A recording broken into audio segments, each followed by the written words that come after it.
So, our next list of contemporary people. We could start with this list of Saint Teresa of Ávila, Frida Kahlo, Saint Edith Stein, Jennifer Lopez, J.Lo, Lady Gaga, Dame Margot Fonteyn, Kamala Harris, J.R.R. Tolkien, Gabrielle Roth, Saint Teresa of Ávila versus the Buddha, the ecstatic mystic versus the teacher of unshaken peace, contrast in union. Saint Teresa of Ávila, the Spanish mystic and Carmelite nun, spoke of divine ecstasy, spiritual union with God through prayer and devotion. She wrote, "It is love alone that gives worth to all things." Her visions, described in the interior castle, portrayed the soul's journey through layers of being towards divine presence. The Buddha, too, described states of profound peace, but warned against clinging to experiences. Even beautiful visions are impermanent. True liberation lies in knowing that nothing is I or mine, whereas Teresa sought divine union. The Buddha guided seekers to dissolve the very concept of self or God.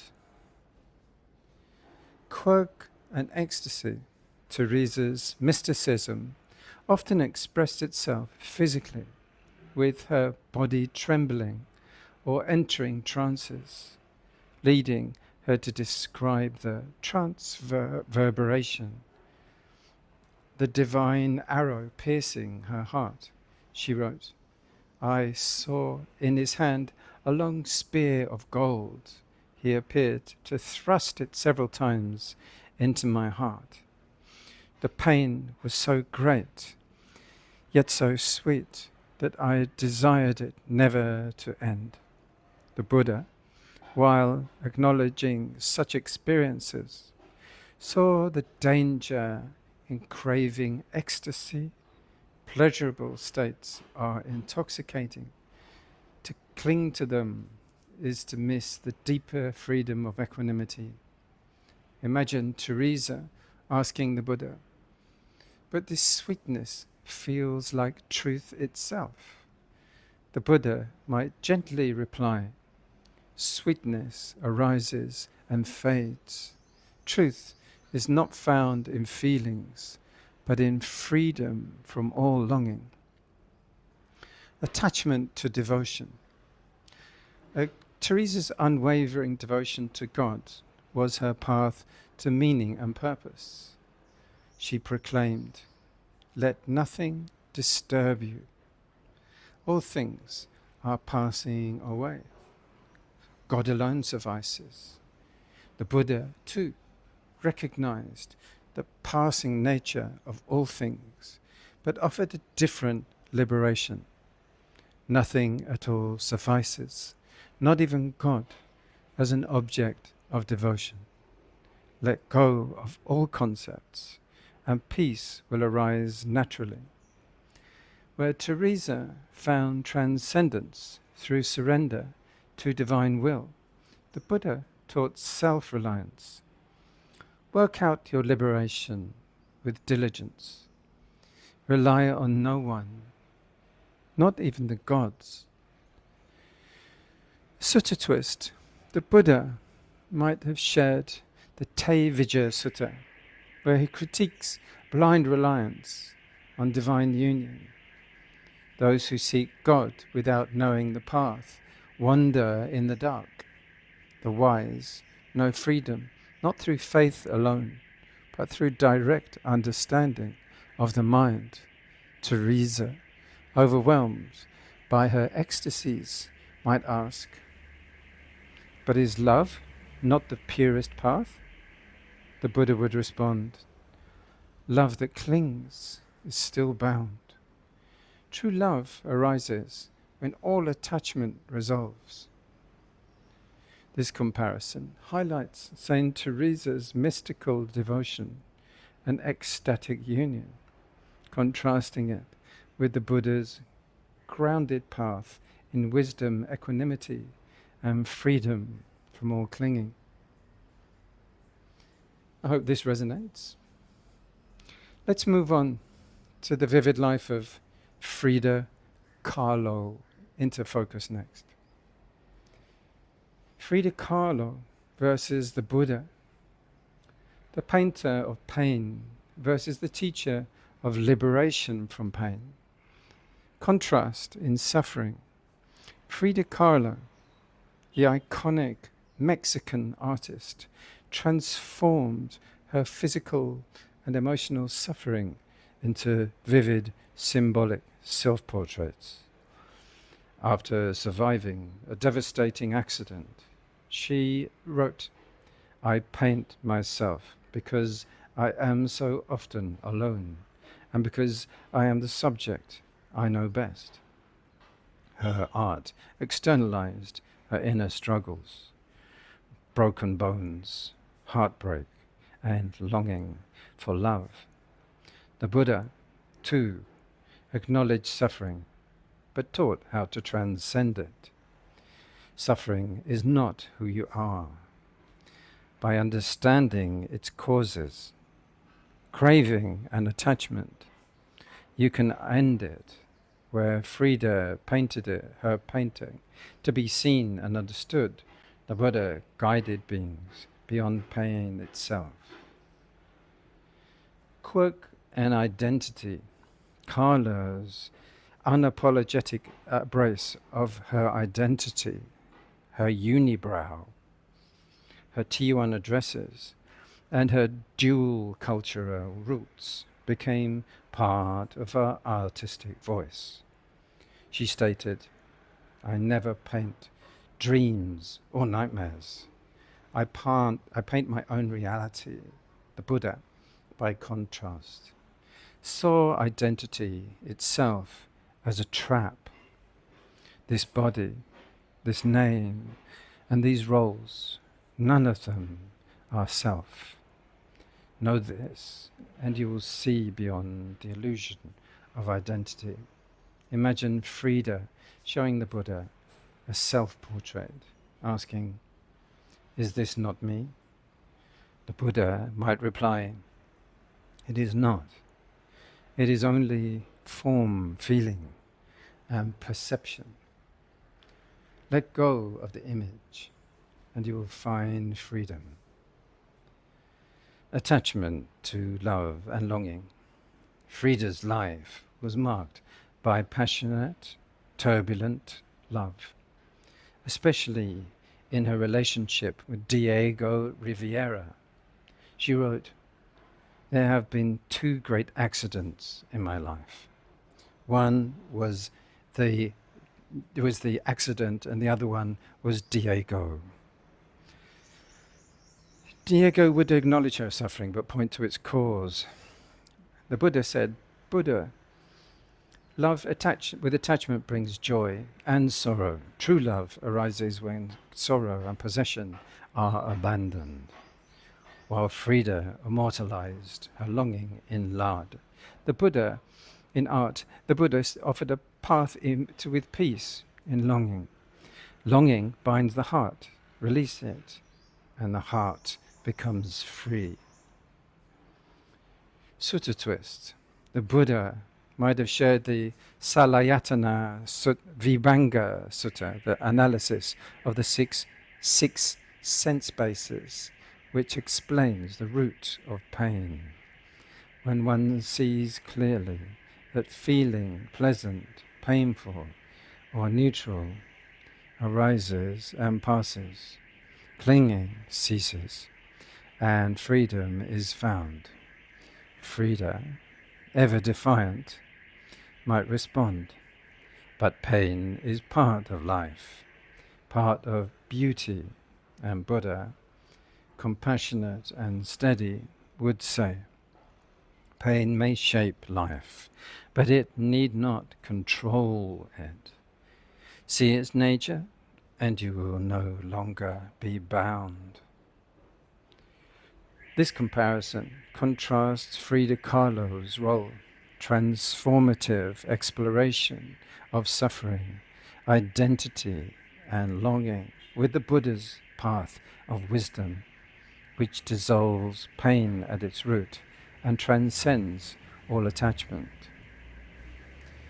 I think it captures the vivid essence of that. Let's move on to someone else, Saint Edith Stein. Saint Edith Stein versus the Buddha, the philosopher of faith and martyrdom versus the teacher of the deathless. Contrast in search for truth. Edith Stein, the Jewish philosopher who converted to Catholicism and became a Carmelite nun, sought truth through reason and faith. Influenced by phenomenology, she wrote, "Whoever sees the truth seeks God, whether or not they realize it." The Buddha, too, was a seeker of truth, but his approach bypassed faith and intellect. Truth is not found through reasoning or belief, but through direct seeing. Seeing the nature of all things as impermanent, unsatisfactory, and not self, whereas Stein saw God as truth. The Buddha revealed the truth that transcended all concepts of deity and self. Quirk and sacrifice. Edith's life took her to a tragic yet profound end. Arrested by the Nazis for her Jewish heritage, she was martyred at Auschwitz. She wrote in her final years, "To suffer and to be happy in suffering is the closest thing to perfection." The Buddha, while recognizing suffering, would challenge its glorification.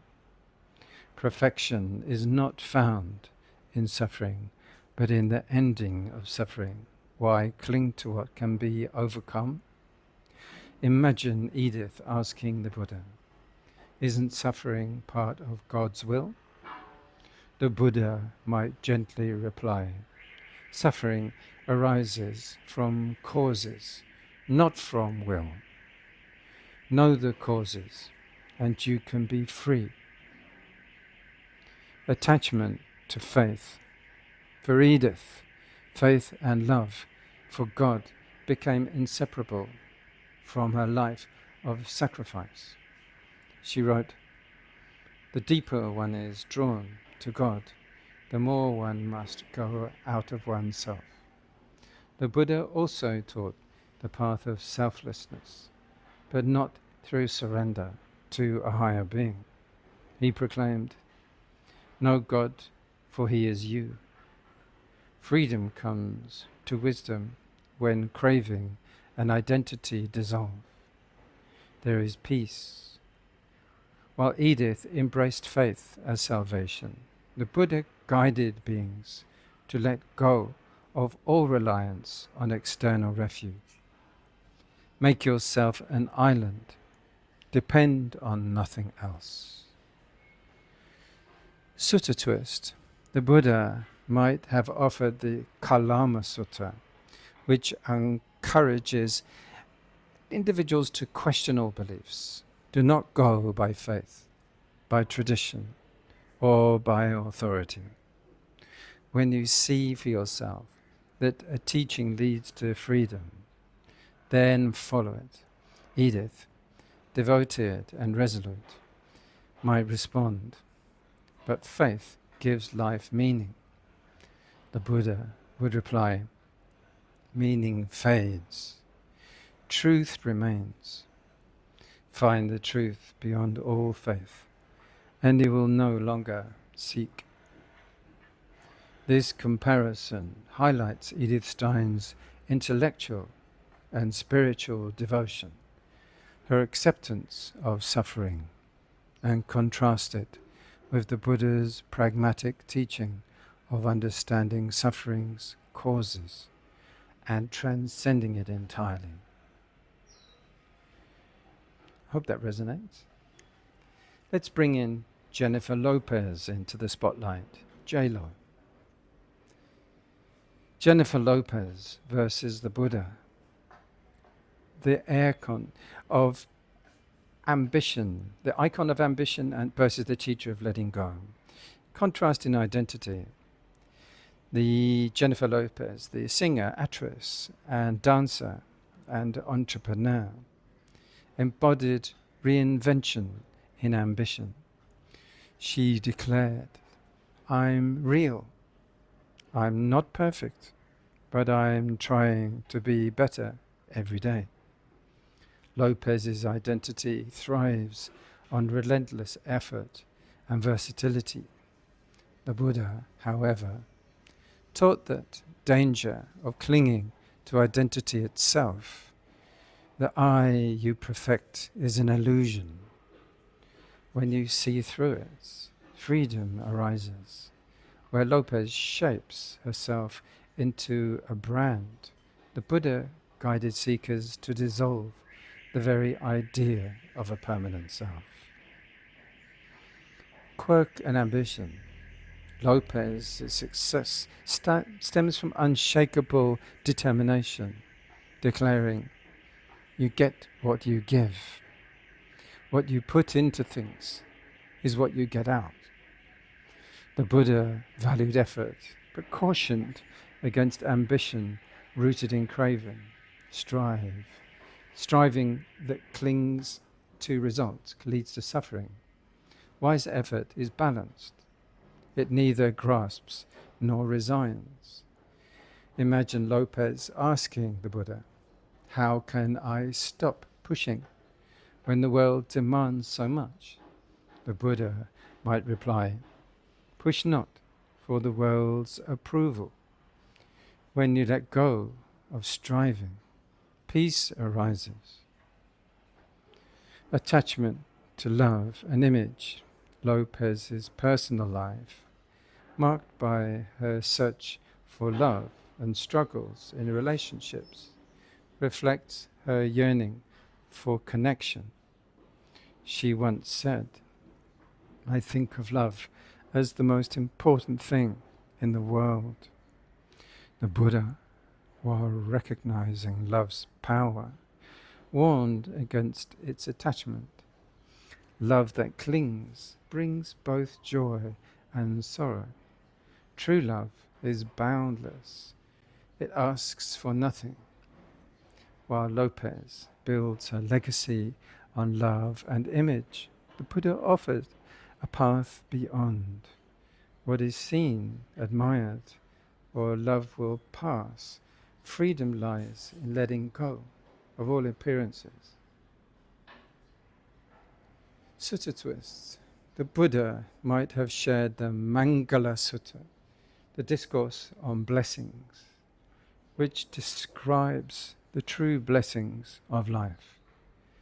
To live simply, to be content, to be humble. These are the greatest blessings. Lopez, ever ambitious, might ask, "But what if I want to live a legacy?" The Buddha, serene, would respond, "Legacies are like footprints in the sand. Build peace within, and your impact will outlast the world."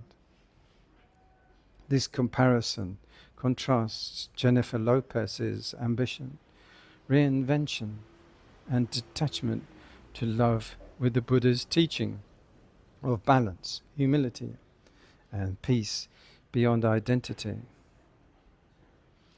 Another resonant person. We could dance on to Lady Gaga versus the Buddha, the architect of identity versus the teacher of liberation from self. Contrast in self-expression. Lady Gaga, the avant-garde pop icon, is known for her bold reinvention of identity and for pushing boundaries. She declared, "You have to be unique and different and shine in your own way." Gaga views identity as something to be crafted, reshaped, and performed. The Buddha, by contrast, revealed identity itself as a trap. The self is a fabrication, a bundle of thoughts, feelings, and perceptions. Let go of self, and the mind will be free. Where Gaga sees power in shaping identity, the Buddha sees freedom in transcending it. Quirk and persona. Lady Gaga's theatric, called Personas, from the famed Monster to Joanne, blur the line between art and life. She said, "I'm not hiding behind my work, I'm living in it." The Buddha, while acknowledging the play of life, would caution against clinging to any persona. To play a role without clinging is wise. To believe in a role is to suffer. Imagine Gaga telling the Buddha, "I create personas to show the world my truth." The Buddha might reply, "Truth is not created. It is discovered when all masks fall away." Attachment to fame and pain. Gaga uses her art to confront personal struggles, including trauma and isolation, turning her pain into empowerment. She wrote, "I've been searching for ways to heal myself, and I've found that kindness is the best way." The Buddha also taught compassion as the ultimate healing, but cautioned against glorifying suffering. Pain, when clung to, binds the heart. Understanding its impermanence frees the heart, while Gaga transforms her suffering into creativity. The Buddha teaches how to end it altogether.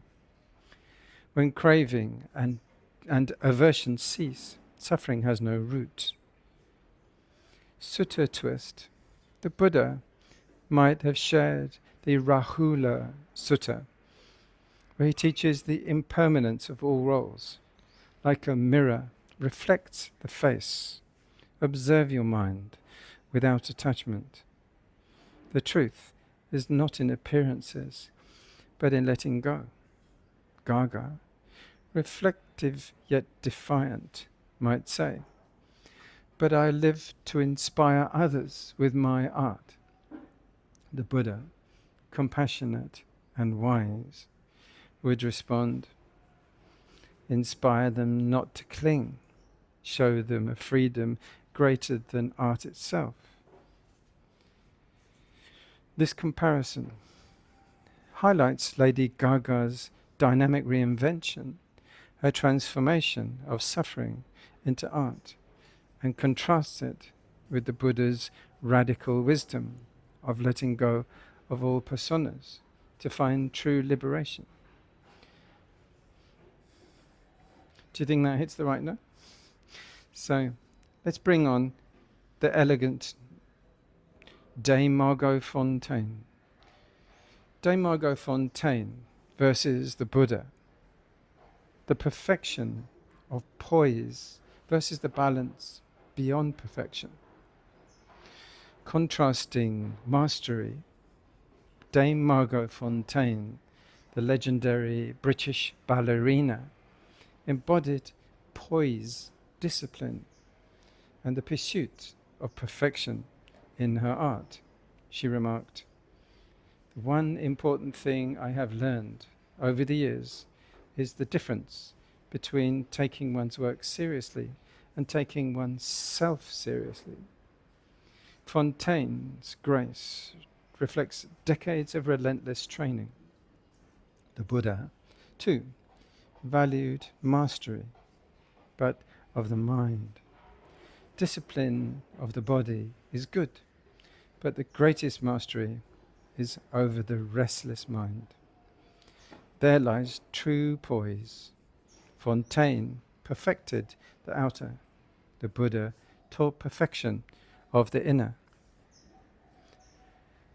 Quirk and devotion. Fonteyn famously danced into her 50s, even when her body was past its prime. Her unwavering devotion to ballet mirrored her belief that art transcends time and limitation. She said, "Genius is another word for magic, and the whole point of magic is it that is inexplicable." The Buddha, while honoring beauty and discipline, might observe, magic fades. Time takes all forms, but the one who sees beyond form is free. Imagine Fonteyn asking the Buddha, "What is life without striving for beauty?" The Buddha might reply, "Strive not for beauty, it fades, but for a peace that is unshakable, attachment to form and identity." Fonteyn's identity was inseparable from ballet. Her body became an instrument of art and devotion. Yet the Buddha warned of the danger of identifying with form. This body, however refined, is subject to age, decay, and death. Do not cling to what cannot last. Where Fonteyn's life was built on grace and striving, the Buddha's teachings offered liberation from the need to strive at all. Let go of perfection. Beyond striving lies a balance that never falters. Sutta twist. The Buddha might have shared the Satipatthana Sutta, Foundations of Mindfulness, which teaches awareness of the body and its impermanence. Observe the body as it is, subject to change, to aging, to ceasing. Know this, and attachment will fall away. Fonteyn, deeply connected to her art, might ask, "But if art brings joy, why let it go?" The Buddha, serene, would answer, "Joy that clings turns to sorrow." The truth, joy comes when there is nothing left to lose. This comparison contrasts Fonteyn's mastery and physical poise and beauty with the Buddha's teaching on finding balance beyond striving and impermanence. It flows gracefully, doesn't it? Let's try Kamala Harris, USA. Kamala Harris versus US versus the Buddha. A break with barriers versus the teacher of unshakable freedom. Contrasting leadership. Kamala Harris, the first woman, first Black American, and first South Asian American Vice President of the United States, symbolizes resilience in breaking barriers. She declared, "I may be the first, but I will not be the last." Her leadership focuses on progress, reaction, and representation. The Buddha, too, was a leader, but one who broke through inner barriers. He taught, the greatest victory is not over others, but over oneself. Conquer the mind and you are free. While Harris works within the structures of the world to create change, the Buddha dismantled the inner structures of craving and delusion. Quirk and perseverance.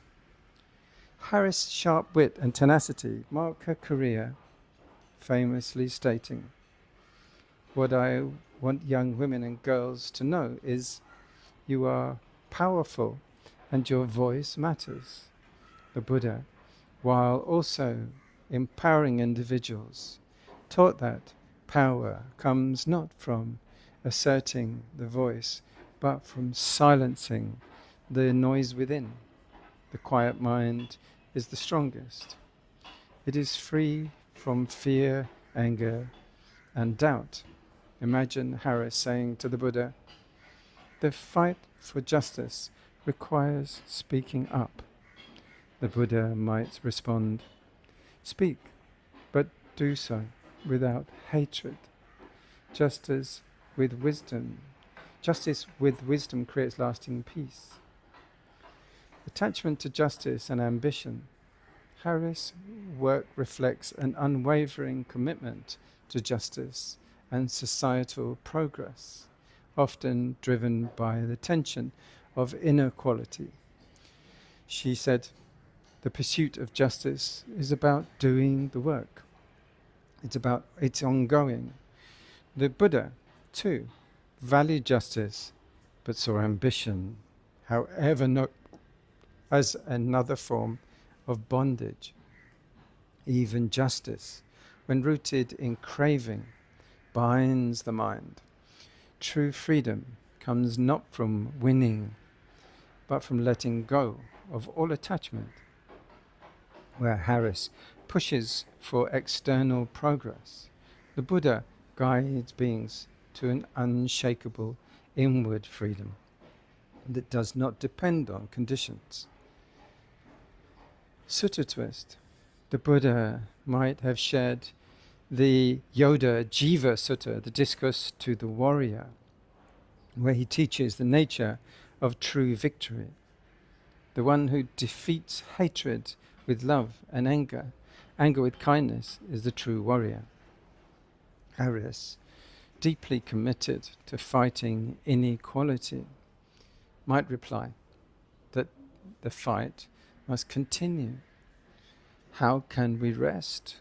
The Buddha, serene, would respond, "Work for justice, but let the mind rest." Peace in the heart empowers the world far more than unrest.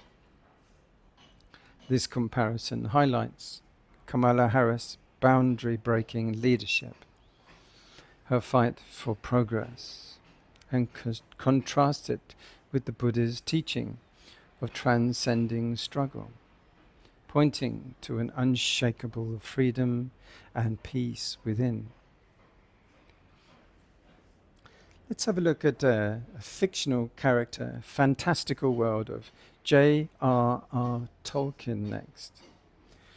J.R.R. Tolkien versus the Buddha, the weaver of myth versus the teacher of reality. Contrasting worlds. J.R.R. Tolkien, the legendary author of the Lord of the Rings, created a vast mythology filled with epic battles, noble quests, and timeless scenes of good and evil. He declared, "A single dream is more powerful than 1,000 realities." His myth-making inspired readers to seek meaning in stories. The Buddha, by contrast, guided beings to awaken from stories, teaching reality as it is, lies beyond good and evil, beyond stories. Seeing this, the mind is free, while Tolkien wove myths to inspire. The Buddha revealed the nature of the mind to liberate. Quirk and imagination. Tolkien's mastery of language and myth reflected his love of crafting entire worlds, from which poetry to the humble Shire. It embraced love and tragedy. He wrote, "Not all those who wander are lost." The Buddha, too, honored the richness of experience, but warned against wandering in delusion. Those who wander without seeing the impermanence of all things remain lost. To know that truth is to come home. Imagine Tolkien asking the Buddha, "What if the stories help us find meaning?" The Buddha might reply, "The stories point the way, but do not mistake the map for the journey itself." Attachment to meaning and myth. Tolkien's stories grapple with the tension between hope and despair, the fleeting nature of power, and the beauty of sacrifice. He once said, "I believe that legends and myths are largely made of truth." The Buddha, while valuing truth, taught that even bizarre constructs of the mind, legends, fade, and even truth is a fabrication of perception. Know this, and you will find the unchanging peace beyond all stories. Tolkien's quest for truth through myth was noble. The Buddha's truth was direct, realized through seeing things as they are. Sutta twist. The Buddha might have shared the Penna Pindupama Sutta, the simile of the lump of foam, which compares all phenomena to insubstantial foam bubbles. All appearances are like foam on the water, beautiful but empty. To see this is to be free. Tolkien, inspired yet wistful, might respond, "But what of the beauty in these beautiful things? The Buddha, in these fleeting things?" The Buddha, calm and clear, would reply, "The beauty lies not in clinging to the fleeting, but in seeing their nature and letting go." This comparison highlights Tolkien's imaginative myth-making and contrasts it with the Buddha's teaching on transcending the narratives of the mind to see reality as it truly is. I hope that one resonates too. I'll bring in now the dance and rhythm of Gabrielle Roth, founder of 5 Rhythms Dance Movement Group Workshops. Gabrielle Roth versus the Buddha, the dancer of the waves versus the teacher of stillness. Contrast in movement and stillness. Gabrielle Roth, the creator of the 5 Rhythms dance practice, viewed movement as a path to self-discovery. She wrote, "If you just set people in motion, they'll heal themselves." Her 5 rhythms, flowing, staccato, chaos, lyrical, and stillness, symbolize the body's connection to emotion, mind, and spirit.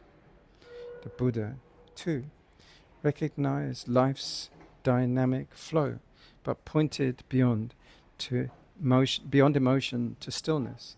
Movement arises and ceases. True healing comes when the mind is still, seeing all things as they are. While Roth embraced life's dance, the Buddha taught freedom by standing beyond the dance entirely. Quirk and embodiment. Roth believed the body holds wisdom and movement can unlock it, she declared. We are all looking for an experience of being alive. Movement is the medicine. Buddha valued mindfulness of the body as a foundation for insight, teaching in the Satipatthana Sutta. Know the body as it is, impermanent, a vessel of sensation. This knowledge leads to freedom. Imagine Roth inviting the Buddha to a 5-rhythm session, saying, "The body's motion reveals its truths," the Buddha might reply, "Motion reveals impermanence. Stillness reveals freedom. Attachment to flow and expression."